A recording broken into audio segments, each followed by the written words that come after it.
বন্ধুসকল এপিডিচিএলৰ তিনিটা পোষ্টৰ লাইট ভেহিকল ড্ৰাইভাৰ সহায়ক আৰু অফিচ কাম ফিল্ড এছিষ্টেণ্ট এই তিনিটা পোষ্টৰ light vehicle driver exam already হৈ গ'ল। সহায়কৰ ফ্ৰেছাৰখিনিৰ এক্সাম হৈ গ'ল আৰু এক্সপিৰিয়েঞ্চ থকাখিনি বাকী আছে আৰু অফিচ কাম ফিল্ড এছিষ্টেণ্ট ইয়াৰে আপোনাৰ এক্সপিৰিয়েঞ্চ আৰু ফ্ৰেছাৰখিনিৰ এক্সাম বাকী আছে। বন্ধুসকল ইতিমধ্যে কেইবাটাও ডেট ওলাইছিলে আৰু সেই ডেটকেইটা বাতিল কৰা হ'ল, কিয়নো চৰকাৰৰ কিছু অসুবিধা আছিলে তাৰ কাৰণে বাতিল কৰা হ'ল আৰু ইলেকশ্যনো আহিল, ইলেকশ্যনৰ কাৰণে বাতিল কৰা হ'ল। আৰু এটা নেক্সট ডেট ওলাইছে যে সেই ডেটটোত এক্সাম হ'বনে নহয়। কিছুমানে ভাবি আছে যে সেই ডেটটোতো এক্সাম বাতিল হ'ব পাৰে নেকি। বন্ধুসকল যিটো ডেট ওলাইছে সেই ডেটটোত এক্সাম বাতিল নহয়, 100% আপোনাৰ এক্সাম পাতিব আৰু আপোনালোকে এডমিট কাৰ্ডটো পাব আপোনালোকৰ 2 এপ্ৰিল।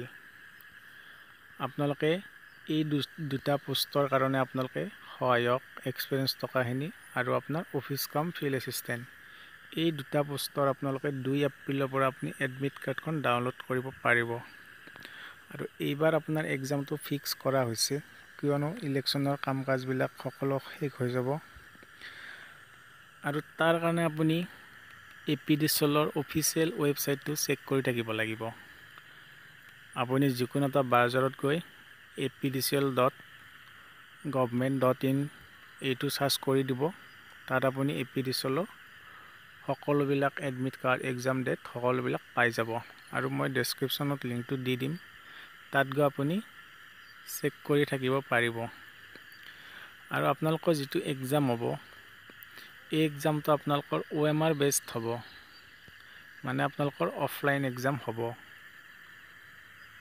এটা কুৱেশ্যনৰ বিপৰীতত আপোনাৰ 4টা উত্তৰ থাকিব, তাৰ পৰা আপুনি শুদ্ধ উত্তৰটো বাছি উলিয়াব লাগিব।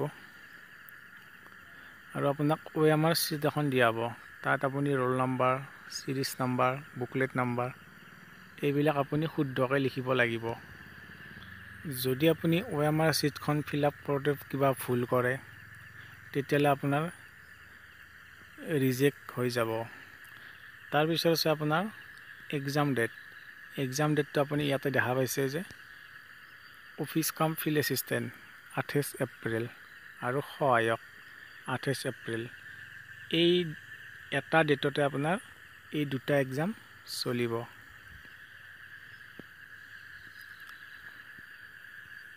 বন্ধুসকল এইখিনি আছিলে ইনফৰ্মেশ্যন।